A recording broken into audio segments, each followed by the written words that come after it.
बिस्मिल्लाहिर्रहमानिर्रहीम। अस्सलाम वालेकुम। आप देख रहे हैं टी अकेडमी और आज का हमारा टॉपिक है फ्रैक्शन। अब ये सबसे पहली बात, व्हाट इज़ फ्रैक्शन, जो कि हर कोई इसके बारे में समझना चाहता है। इसकी डेफिनेशन है a number that express parts of a whole object और अ सेट ऑफ ऑब्जेक्ट्स।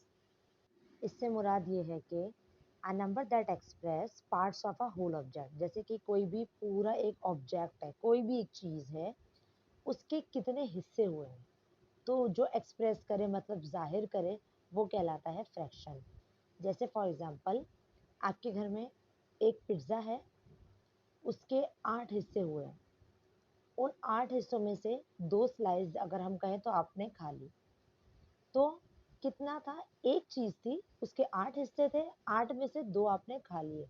तो अब आपको फ्रैक्शन की सूरत में से लिखा जाएगा, 8 नीचे आएगा, 2 ऊपर आएगा। Parts of a fraction. Fraction के 2 पार्ट्स हैं, जैसे कि एक होता है पूरा होल, ठीक है, पूरा, और दूसरा है पार्ट। तो इसका फॉर्मूला है होल अपॉन पार्ट।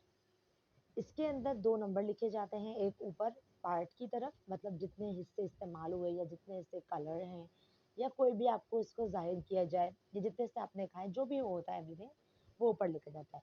और टोटल कितने पार्ट थे, टोटल कितना पूरा था ये, तो वो आपने होल जो था वो नीचे लिख दिया। तो इसको जो नीचे वाला नंबर होता है वो कहलाता है डिनोमिनेटर, और जो ऊपर वाला नंबर होता है वो होता है न्यूमिनेटर।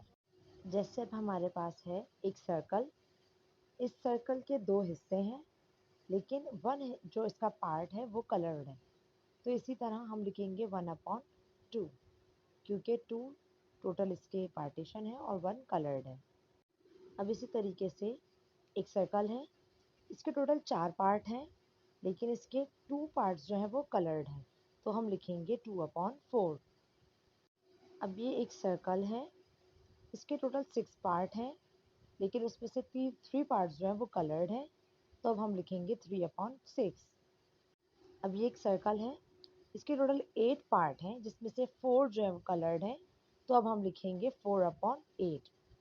उम्मीद है आपको ये बात बहुत अच्छे से समझ आ गई होगी। वीडियो प्लीज़ लाइक ज़रूर कीजिएगा, कमेंट ज़रूर कीजिएगा और अपने दोस्तों के साथ शेयर ज़रूर कीजिएगा। जज़ाकल्लाह।